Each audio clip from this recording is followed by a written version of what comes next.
지난 주간 운전 중에 라디오 들어보니까 어떤 출판 전문가가 나왔는데, 여러분 사계절 중에 제일 책이 안 팔리는 때가 언제일까요?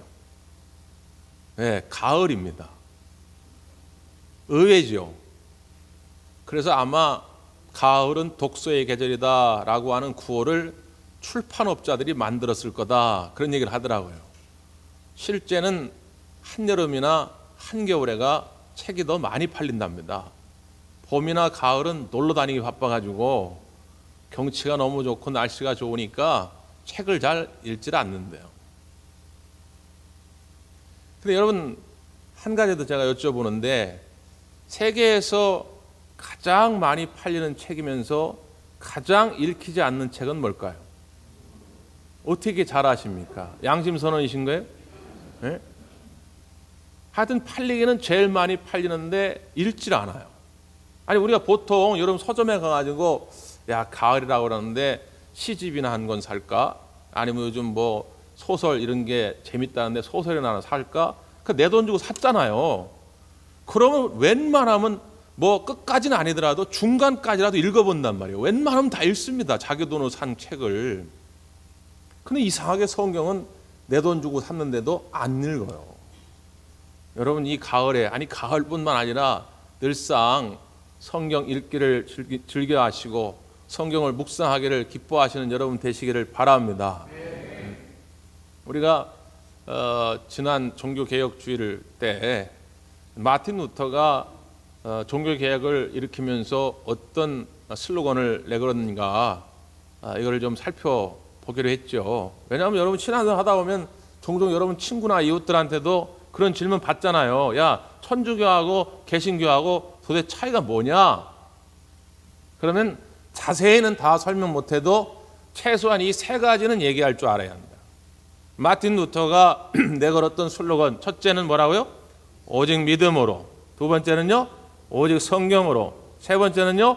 오직 은총으로, 오직 은혜로입니다. 그리고 이제 덧붙여서 다섯 가지를 얘기하라 한다면, 네 번째는 오직 그리스도, 다섯 번째는 오직 하나님께 영광.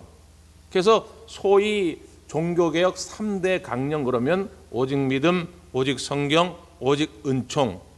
5대 강령 그러면 여기 덧붙여서 오직 그리스도, 오직 하나님께만 영광, 이렇게만 얘기하는 거예요.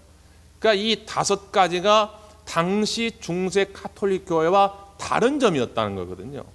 그래서 이 다섯 가지 강령, 이 다섯 가지 슬로건에 동참한 사람들을, 그게 루터교든 장로교든 감리교든 성결교든 침례교든 다 뭉뚱그려 가지고 프로테스탄트, 개신교라 이렇게 부르는 겁니다. 이 정도는 그래도 여러분 친구들한테 얘기할 수 있어야 돼요. 자, 한번 따라서 합시다. 첫째는요, 오직 믿음으로. 두 번째는요, 세 번째는요, 네 번째는요, 다섯 번째는요, 이 다섯 가지 정도는 알고 계시라. 지난주에 오직 믿음으로 살펴봤죠. 당시 로마 카톨릭 교회는 타락할 대로 타락해서 율법적 행함을 믿음보다 더 앞세우게 된 것이죠. 그 이유는 오직 한 가지입니다. 돈 때문입니다. 심지어 그 공로주의, 공덕주의를 강조하다가 어디까지 갔느냐?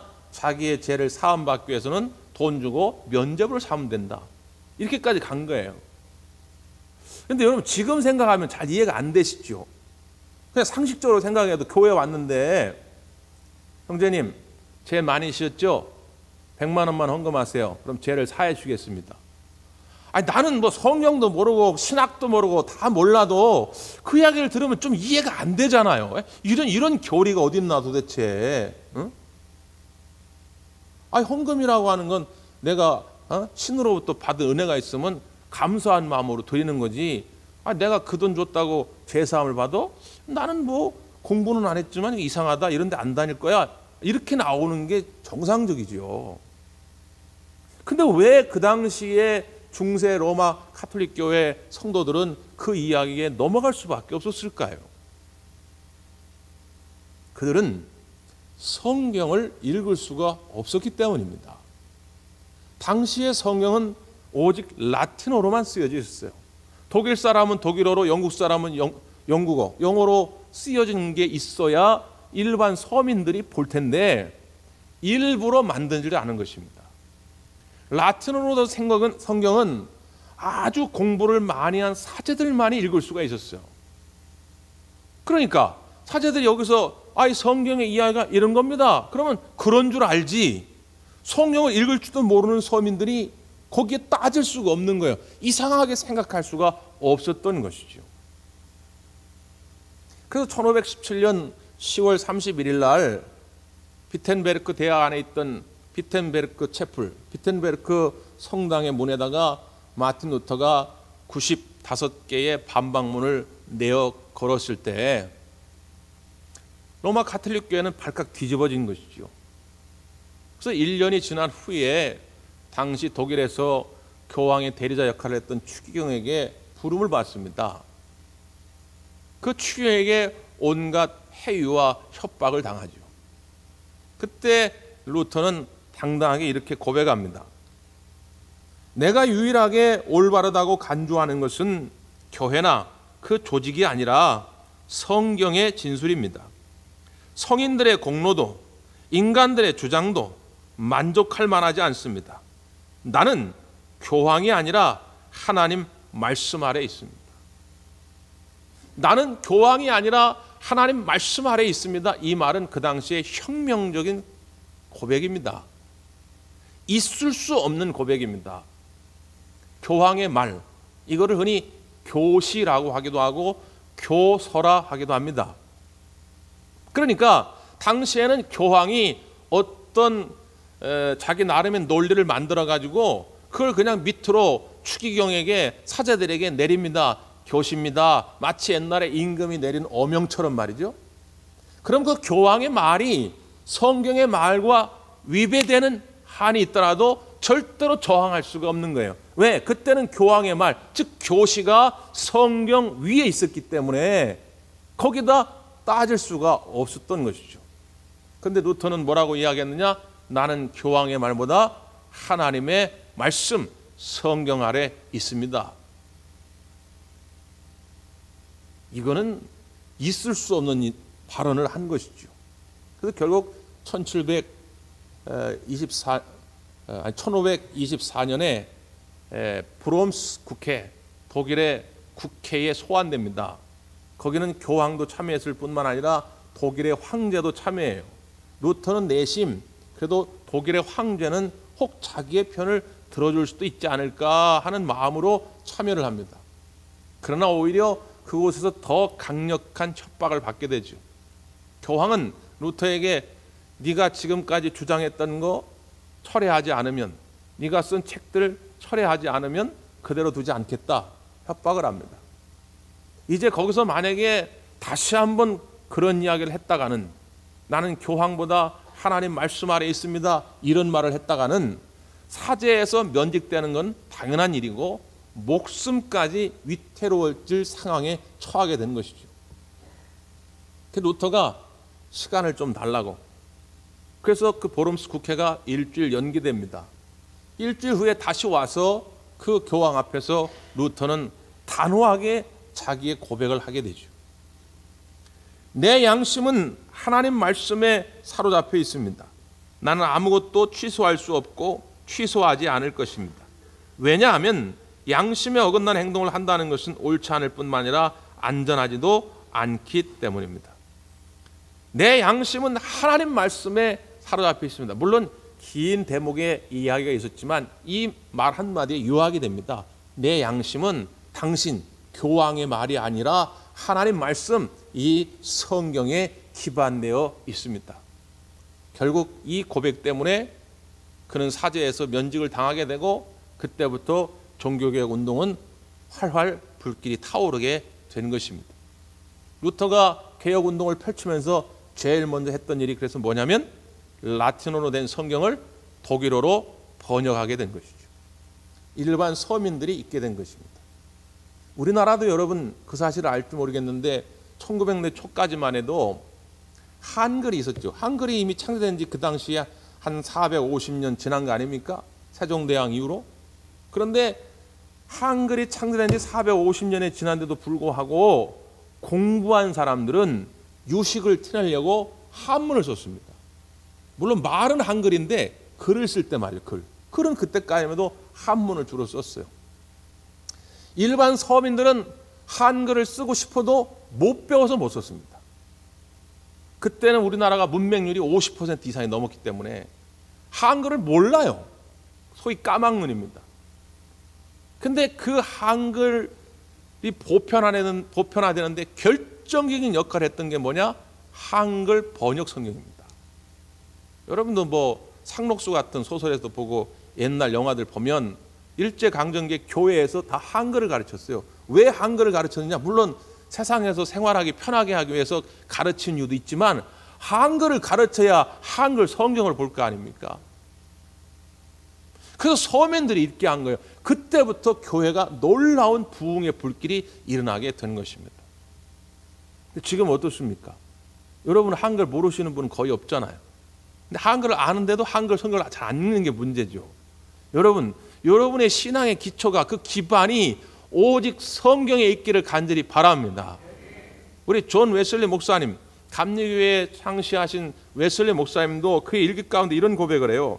나의 근거는 성경이다. 그렇다. 나는 성경 고집장이다. 나는 모든 일에 있어서 성경을 따른다. 그것이 큰 일이건 작은 일이건 위대한 일이건 보잘것없는 일이건 나는 성경을 따른다. 그리고 자기를 스스로 별명짓기를 나는 한 책의 사람이다. 한 책의 사람, 즉 나는 성경의 사람이다. 이렇게 불려지기를 소망했던 것이죠. 절대로 사람의 어떤 말이, 어떤 주의, 사상, 이데올로기 이런 것들이 성경의 권위를 넘어설 수 없습니다. 속지 마시기를 바랍니다. 오직 성경이 최고의 권위를 가지고 있다.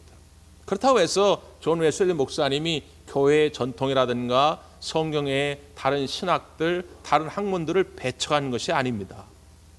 성경을 제대로 읽어내려면 때로는 뭐 인문학도 공부해야 되고 철학도 공부해야 되고 뭐 사회과학도 공부해야 되고 다 해야지요. 또 교회의 전통들이 중요하지요. 그러나 당시 개혁가들이 강조했던 건 뭐라고요? 교황의 말이 먼저가 아니라, 교시가 먼저가 아니라 성경의 권위가 먼저다라고 하는 걸 강조한 것입니다. 그러니까 여러분 오해하셔가지고 요즘 이단들 가면 이단들이 더 오직 성경어를 강조하거든요. 신천지 가면은 한 6개월 동안 말이죠, 인터넷도 사용을 못하게 합니다.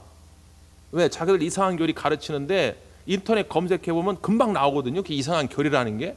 그러니까 인터넷은 마귀의 도구라고 그래가지고 인터넷도 못하게 하고 TV도 못 보게 하고 자기들 교리만 그냥 배우게 해요. 오직 성경만 보라는 거예요. 그 성경을 비유적으로 막 해석하다 보면, 야 이거 봐봐라, 여기서 비유하는 메시아가 바로 이만희야, 이렇게 되는 거거든요. 그런데 속아 넘어가시면 안 돼요. 오직 성경으로 하는 것은 하나님의 말씀이 성경 속에 담겨져 있기 때문에 우리는 하나님의 권위 말고 다른 인간의 권위를 앞세우지 않겠다고 하는 고백인 것이죠. 자, 그런 의미에서 오늘 본문의 말씀을 우리가 좀 더 주목해서 볼 필요가 있습니다. 디모데 전후서는 사도 바울이 자기 아들 같은 제자 디모데에게 썼던 노년의 유언처럼 썼던 편지입니다. 내가 이제 죽어 하나님 앞에 설 날이 얼마 남지 않았는데 내가 디모데에게 정말 이 이야기만큼은 꼭 해주고 싶다, 애타는 마음으로 디모데에게 썼던 서신이죠. 자, 어떤 이야기입니까? 오늘 12절 말씀 한번 보죠. 12절 시작.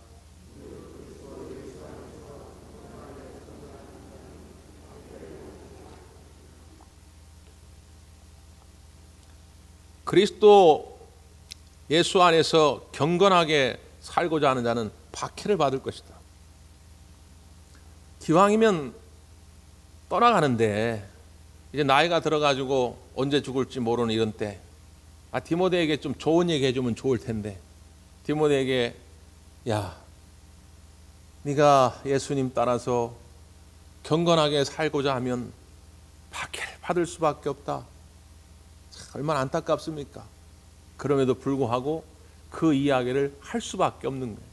왜? 세상에서 세상의 이치를 따라 그냥 살아가는 사람은 편해요. 고민할 게 없어요. 근데 세상에서 하나님의 말씀을 따라 순종하며 살고자 하는 자에게는 때로 갈등과 번뇌가 찾아옵니다. 박해가 찾아와요. 고난이 찾아온다 그 말이죠. 요한계시록 10장에 보면 요즘 우리가 수요일마다 요한계시록을 강의하면서 지난 주간 10장을 공부했는데 어떤 장면이 나오냐면 힘센 천사가 사도 요한에게 나타나는 장면을 하나님이 보여주십니다. 이 천사가 손에 두루마리를 들고 있어요. 두루마리는 뭐냐면 성경입니다. 그래서 이것을 가져가라 명해요. 그 사도 요한이 주십시오 하고 달라고 하니까 그 천사가 갖다 먹으라 이렇게 말을 합니다. 그러니까 사도 요한이 그 두루마리를 갖다 먹습니다. 성경을 먹은 거죠. 또 그걸 문자 그대로 받아들여 가지고 오늘 집에 가셔가지고 이 성경을 조각조각 내 가지고 요리해서 드시면 큰일 납니다. 갖다 먹으라고 하는 것은 내 가슴에 깊이 새기고 그 말씀을 철저히 삶에 적용하면서 순종하며 살아가라는 얘기겠지요. 자, 그럴 때 그렇게 됐더니 어떻게 됐느냐?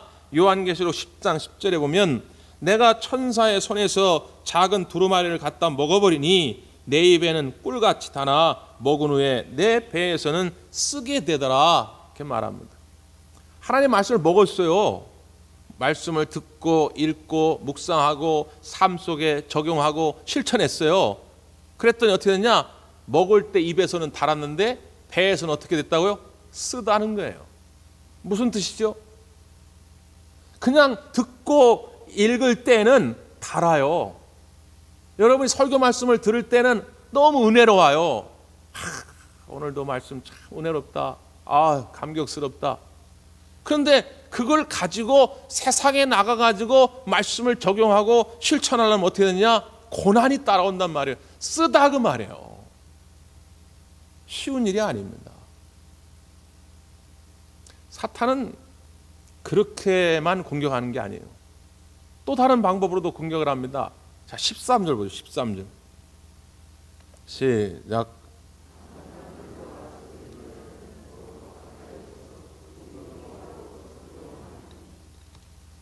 악한 자들이 점점 많아져 가지고 속인다 그 말이에요.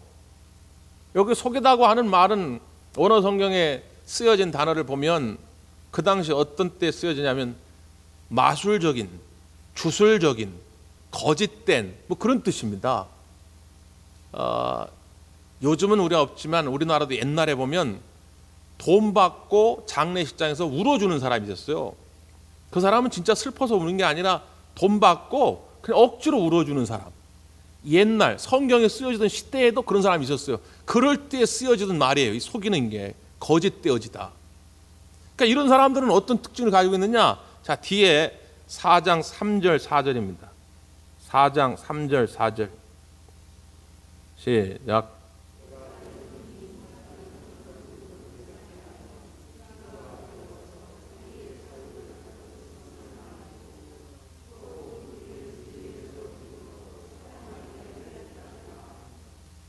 점점 마지막 때가 이를수록 사람들은 바른 교훈을 받지 않는다는 거예요. 참된 주님의 음성에는 별로 듣고 싶은 마음이 없는 거예요. 오히려 어떻게 되느냐? 귀가 가렵다는 거예요. 여러분 귀가 가렵든지 어디 어깨가 가렵든 팔이 가렵면 어떻게 됩니까? 긁죠. 긁으면 시원하잖아요. 귀가 가려우니까 자기의 귀를 시원해 줄 때를 찾아 나서는 거예요. 거기가 어디냐? 자기의 사욕을 따를 스승을 많이 둔다는 거예요. 대관교회 갔더니 너무 밋밋하네. 기존의 전통교회 건강한 교회 갔더니 별로 재미가 없어. 그런데 어디 갔더니 말이지 내 귀를 시원하게 해준다. 내가 평소에 생각했던 내 사리사욕 말이죠. 내 탐심 말이죠. 내 헛된 욕망을 만족해 할 만한 스승을 많이 두기 시작한다 그 말이에요. 그러니까 애따 하고 너 마음에 드는 설교 해줄게 하는 거짓 선자들이 여기저기 나타나기 시작합니다. 신학교 다닐 때 선생님들로부터 숱하게 들었던 권면의 말씀인데 목회하면서 참 쉽지 않아요. 신학교 교수님들이 여러분 목회 나가시거든 교인들이 듣기 좋은 설교를 하면 안 됩니다. 하나님이 기뻐하시는 설교를 해야 됩니다. 그렇게 얘기를 해요. 근데 교인들이 듣기 좋아하지 않는 하나님은 기뻐하지만 사람들이 듣기 싫은 소리 하면 어떻게 되냐? 교회가 부흥이 잘 안 돼요. 그러니까 듣기 좋은 소리를 할 수밖에 없는 거예요. 이게 목회자의 갈등 중에 하나입니다. 그러나 여러분, 듣기 좋은 소리 해가지고 처음엔 좋을지 모르지만 그것 때문에 내 영혼이 허약해지고 내 믿음이 병들어 간다면 그게 무슨 의미가 있습니까? 조금 듣기 싫은 소리일지라도 우리 하나님이 하시고 싶은, 하나님이 기뻐하시는 말씀이 선포될 때 그 교회가 건강한 교회요, 그 성도들이 건강한 마지막 때 여러분 그걸 잘 분별하셔야 돼요. 어디서 조금 희한한 얘기 좀 했다고 해서, 어디서 조금 희한한 기적이 일어났다 해서 자꾸 그런 두리번거리면서 거기서 헤매면 안 됩니다. 그러니까 이때나 지금이나 그랬다는 거예요. 그러니까 사도 바울이 애타는 마음으로 디모데에게 권면하는 거예요. 자, 뭐라고 권면합니까? 14절, 15절 말씀입니다. 14절, 15절 시작.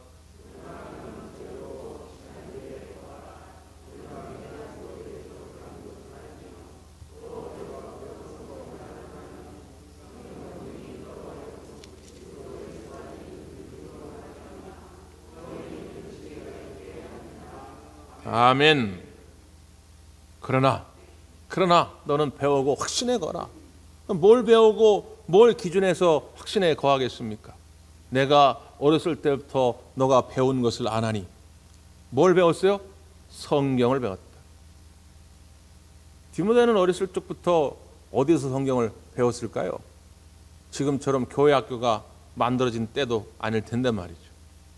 그 앞에 디모데후서 1장 5절에 보면 이는 내 속에 거짓이 없는 믿음이 있음을 생각함이라. 이 믿음은 먼저 내 외조모 로이스와 내 어머니 유니게 속에 있더니 내 속에도 있는 줄을 확신하노라. 디모데의 외할머니 로이스와 어머니 유니게를 바울은 알고 있는데 그 외할머니도 참 믿음이 순수한 분이시고 거짓이 없는 분이에요. 그리고 그 엄마 유니게도 참 믿음이 깨끗하시고 거짓이 없는데 내가 너를 보니까 그 엄마의 믿음과 그 할머니의 믿음이 들어있도다. 무슨 이야기입니까? 디모데는 엄마로부터, 외할머니로부터 신앙적인 영향을 받았고 어렸을 적부터 성경을 배운 것이죠.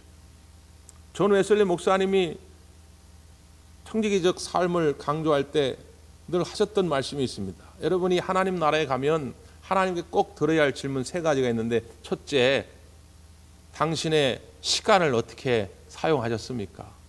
두 번째, 당신의 재물을 어떻게 사용하셨습니까? 그리고 세 번째, 당신의 자녀를 어떻게 양육하셨습니까? 다 같은 관점이에요. 청직이라는 건 뭡니까? 내가 주인이 아니라 잠시 맡은 것이고 관리 잘하고 하는 뜻이죠. 시간도 내 것이 아닙니다. 하나님이 주신 것이니까 어떻게 잘 관리했느냐. 재물도 내 게 아니고 하나님 것인데 맡겨준 동안 어떻게 잘 관리했느냐. 자식도 내 것이 아니라 하나님 맡겨주신 건데 자녀들 어떻게 잘 양육했는가. 하나님의 그 물음 앞에 여러분은 어떻게 응답하시겠습니까? 왜 우리가 우리의 자녀들에게 끊임없이 성경의 소중함을 알려주고 성경을 통해서 양육해야 할까요? 자, 그 다음 말씀에 그 비밀이 있습니다. 성경의 능력을 이렇게 언급하지요. 15절 후반부에 보면 성경은 능히 너로 하여금 그리스도 예수 안에 있는 믿음으로 말미암아 구원에 이르는 지혜가 있게 하느니라. 성경은 어떤 능력이 있다고요? 구원에 이르는 지혜가 있다는 것입니다. 성경 속에 하나님을 만나고 제사함을 받고 천국의 주인공이 되는 능력이 있는 줄 믿습니다. 옛날에 독일에 몰트만이라고 하는 젊은이가 있었어요. 고등학교를 졸업하고 좋은 대학에 가려고 입시를 한참 준비하던 때인데 강제로 독일 나치 군대에 끌려갑니다. 그래서 전쟁에 참여하게 돼요. 그러다가 연합군에게 잡혀가지고 포로가 됩니다. 그래서 포로 수용소에서 3년여를 지내게 되죠. 그 수용소 안에서 이 몰트만은 엄청난 번뇌, 고민을 갖게 됩니다. 자기가 나치 군대의 군인으로서 저질렀던 만행들, 이 히틀러가 저지른 만행들을 보면서 견딜 수가 없는 거예요. 그리고 자기가 이렇게 포로가 돼가지고 수용소에서 살아가면서 이게 무슨 인간다운 삶인가, 이럴 바에 차라리 죽는 게 낫지 않을까, 이런 생각까지 하게 되는 것입니다. 근데 마침 그때 연합군의 미국 군목이 그 몰트만에게 영어로 된 성경을 하나 선물해 줍니다. 그는 영어를 읽어낼 수 있는 능력이 있었기 때문에 그 영어 성경을 재밌게 읽어가다가 그 포로 수용소 안에서 예수님을 만나게 된 것입니다. 그리고 삶의 새로운 희망을 갖게 되는 것이죠. 수용소에서 나와서 그는 신학을 전공하고 나중에 목회자, 교수가 됩니다. 그리고 그가 저술한 첫 번째 책이 뭐냐면 희망의 신학입니다. 우리나라에도 몇 번 오셔가지고 강의를 한 적이 있어요. 그는 늘 몸 안에 성경책을 가지고 다닌다고 하죠. 성경에 희망이 있기 때문에. 죄 때문에 절망하던 자도, 인생의 실패 때문에 낙심하던 자들도 성경 속에서 예수님을 만나면 희망을 찾을 수 있다. 이게 그의 신학의 슬로건이 되는 것이죠. 성경은 우리를 구원해내는 능력이 있는 줄 믿습니다. 미국의 조지 워싱턴 바카라고 하는 박사가 있습니다. 땅콩 박사예요. 땅콩 박사. 20세기 초까지만 해도 미국 남부 지역의 주된 수입원은 목화입니다. 목화. 목화를 재배해가지고 팔아서 많은 경제적인 이윤을 남겼는데 이게 시간이 오래 지나가다 보니까 땅이 이제 황폐해진 거예요.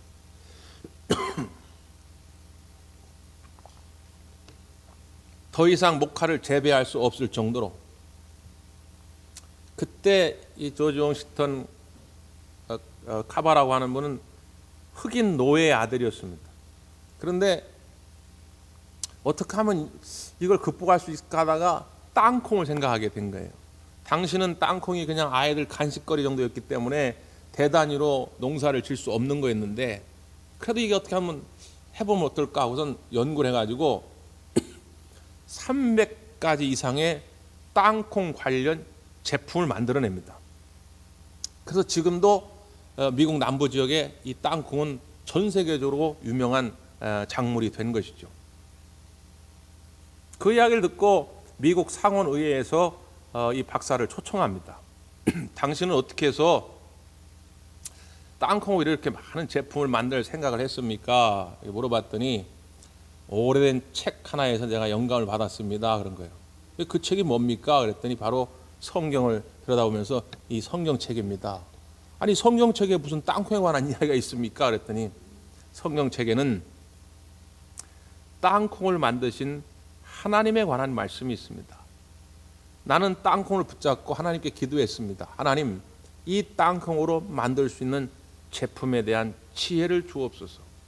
그때마다 하나님이 내게 지혜를 주셨습니다. 그래서 300가지 이상의 제품을 만들어 냈다고 하는 것이죠.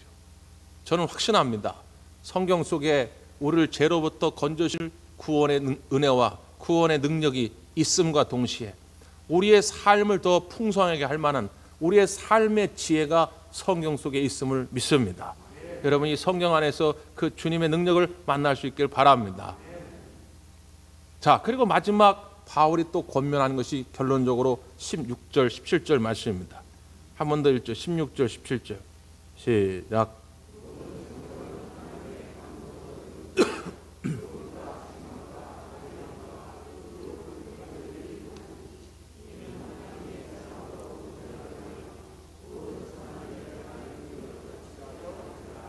아멘.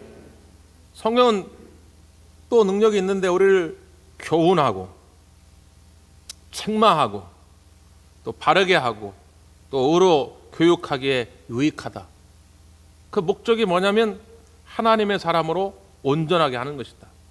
또 선한 일을 행할 능력을 갖추게 하는 것이다 말합니다. 교훈한다고 하는 것은 우리의 삶이 어떻게 어떤 방향으로 가야 되는지를 알려주는 거죠. 저는 자동차 같은 걸 사면 그 제품 사용 설명서가 두께가 이렇습니다. 두께 이런데 저는 1페이지부터 끝페이지까지 정독을 하는 스타일이에요. 두세 시간 동안. 그래서 제 친구 목사가 아니 그걸 뭘 그렇게 공부를 열심히 하냐고 하는데 저는 성격이 일단 사면 이걸 정독을 해야 됩니다. 왜 그러냐면 그래야 운행할 때 별 문제가 없어요. 이걸 정독을 안 해놓으면 나중에 잘못 건드려가지고 기계가 고장나거나 사고가 날 수도 있죠. 성경은 그런 거예요. 하나님이 우리를 너무 잘 아시기 때문에 우리에 대한 사용 설명서가 이 성경에 있어요. 우리 어떻게 살아야 제대로 살 수 있느냐 말이죠. 그런데 이 설명서대로 하나님 뜻대로 살지 못하고 내 멋대로 살다 보면 잘못된 길로 가죠. 그러면 성경을 통해 또 책망도 하시고, 그리고 또 책망하시고 그냥 멈추는 게 아니라 그 말씀을 통해 우리를 다시 일으켜 세우고 바로 세우고, 그리고 하루아침에 제대로 된 그리스도인이 되는 것이 아니라 시간이 필요하기 때문에 날마다 의로 교육하고 양육하고 훈련시켜서 점점 예수 그리스도의 성품에 닮아가게 하는 것이죠.